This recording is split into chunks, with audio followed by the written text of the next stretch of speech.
Good evening all and welcome to another video on All Hail the Ale. We are back in the alcohol-free section of the channel. We're also in a relatively uncharted section. It's the lager section. Alcohol-free lager, yes. Well, the beer in question is this one. It is the Becks Blue.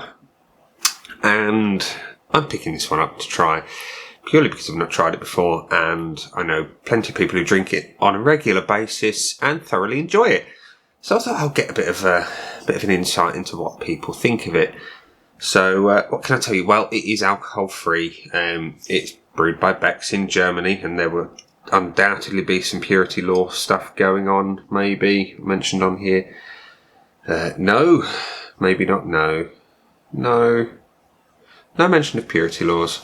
So it's not brewed in Bavaria, I dare say. Brewed and canned by Becks in Germany, distributed in the UK by AB InBev, and there is not more than 0.05% ABV in the can, so it is for all intents and purposes completely and utterly alcohol free.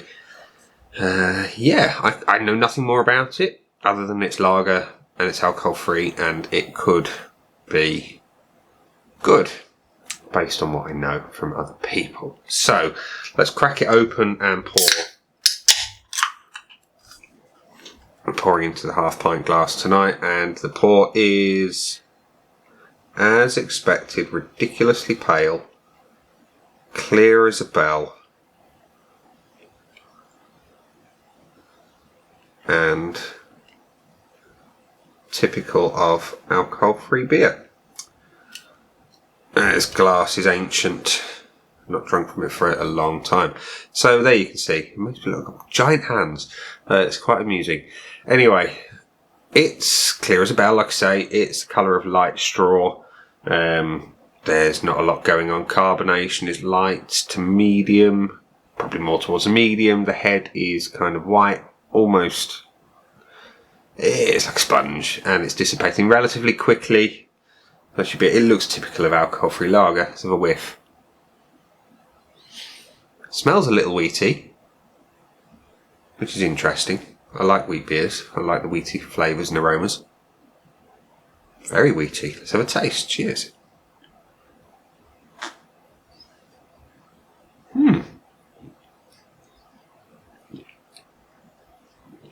That's a pleasant surprise.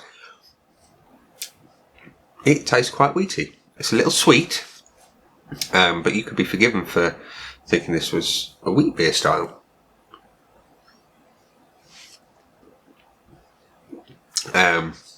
I've tried similar-ish to the Warsteiner, and not a million miles removed from things like Erdinger alcohol-free in terms of what to expect in the overall flavour profile. Nice. There is a good body to it. It's light, it's refreshing, sweet. It's a little bit of wheat beer thing going on. It's actually really not bad at all. One that makes me wish I picked it up sooner. I'm really impressed by that body. The flavour is nice. It's a little bit dry on the finish, but that's not necessarily criticism, it's just an observation of how it is. And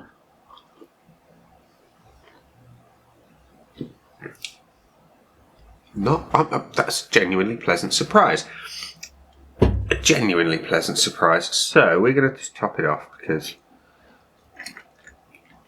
a whole 330 won't fit in that half-pint glass, understandably. It's a nice looking little glass, really. Anywho, that's no reflection of the beer. Becks Blue, alcohol-free. You are a surprise to me. I did not expect you to have anywhere near as much of the flavour as you do, and it really has made me smile. What do I like about it? I like the kind of the wheat beer influence. I like the body. The body is really unexpected. A lot of alcohol-free lagers in particular tend to be really thin, and perhaps even less body than water, if that's indeed possible. But this bucks that trend very, very nicely. You actually feel like you've got a decent beer in your mouth, and the flavour isn't that far behind. So yeah, very, very pleasantly surprised with Becks Blue. I think it's a quality beer in its own right without any alcohol in it whatsoever. And it goes to show that sometimes big breweries can produce something that is pretty decent without being bland and boring and just generally appealing to the masses because it's cheap. And I think it's $1.10 a can in Tesco, so it's not bad value really either when you consider what you can pay for some beers of alcohol-free varieties. But then again, it could be cheaper. It'd be nice for it to be cheaper. But then again, wouldn't it be nice for every beer to be cheaper? Government, I'm looking at you. Beer duty, drop it. Thank you. But yeah, I'm genuinely surprised by this really tasty little beer. So let's move on to the matter of a score for it. But before we do that, let's have a little slurp, shall we?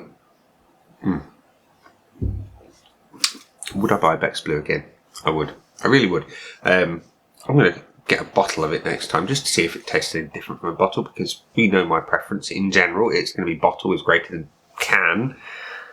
So I'm going to buy it again in bottle form and can form.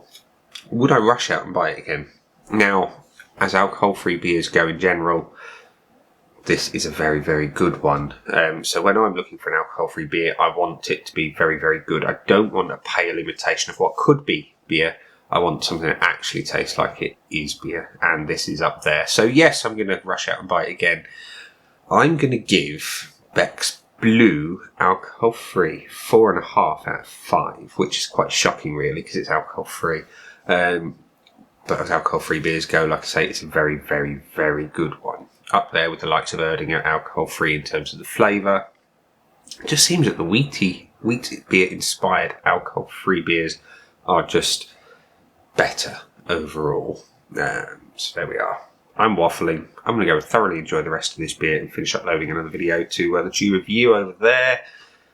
And I'm going to go and get something to eat because I'm getting a bit peckish on this here Saturday night. So, ladies and gents, boys and girls, before I waffle any more, this has been Becks Blue, alcohol-free. I've been Nick, and I will see you again soon for another video. Bye.